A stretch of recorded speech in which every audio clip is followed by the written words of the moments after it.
Qada adalah keputusan atau ketetapan terhadap suatu ketentuan yang telah ditetapkan oleh Allah Subhanahu wa Ta'ala bagi makhluknya. Sedangkan qadar atau takdir adalah segala ketentuan Allah yang telah berlaku terhadap semua makhluknya. Nah, sekarang kita contohkan, misalkan di sini ada garis waktu. Ada yang namanya masa azali. Jadi masa azali itu adalah suatu masa di mana Allah belum menciptakan segala hal.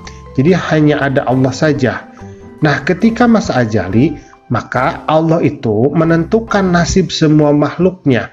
Nah, inilah yang kita namakan sebagai qada.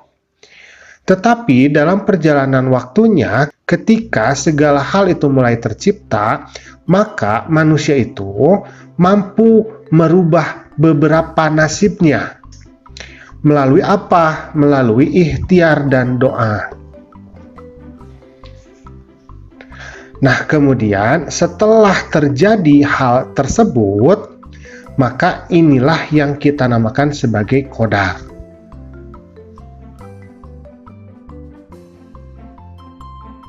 Misalkan contohnya, Ayu ketika lahir ini memiliki rambut yang keriting. Nah, ini kodoknya. Nah, kemudian Ayu ini pergi ke salon. Dia meluruskan rambutnya di salon. Nah, ini yang kita namakan sebagai ikhtiar. Nah, maka rambut Ayu setelah dia pergi ke salon ini menjadi lurus. Nah, ini yang kita namakan sebagai qadar.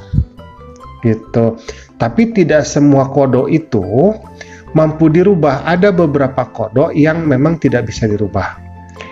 Nah, karena itu takdir atau qadar ini kita bagi dua. Yang pertama ada yang namanya takdir mu'allaq. Yang kedua ada yang namanya takdir mubrom. Nah, takdir mu'allaq ini adalah takdir yang masih dapat dirubah oleh manusia. Misalnya kesejahteraan, kepandaian, dan sebagainya.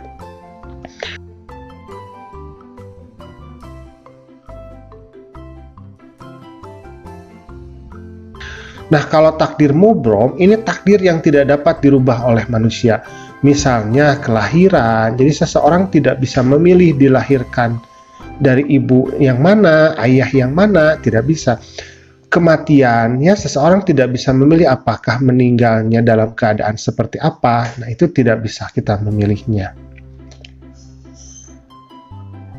A'udzubillahi minasyaitonirrajim. Innallaha la yughayyiru ma biqaumin hatta yughayyiru ma bi anfusihim. Nah, sesungguhnya Allah tidak akan mengubah keadaan suatu kaum sebelum mereka mengubah keadaan diri mereka sendiri. Jadi surat Ar-Ra'd ayat yang ke-11. Jadi memang manusia itu dituntut untuk mau berusaha, untuk mau berubah, karena memang ada beberapa ketentuan Allah yang masih bisa kita rubah. Tuh, jadi kita harus tetap optimis dalam menggapai semua cita-cita kita, baik di dunia ataupun di akhirat. Nah, alhamdulillah pembelajaran kita hari ini sudah selesai ya. Terima kasih sudah menyimak. Assalamualaikum.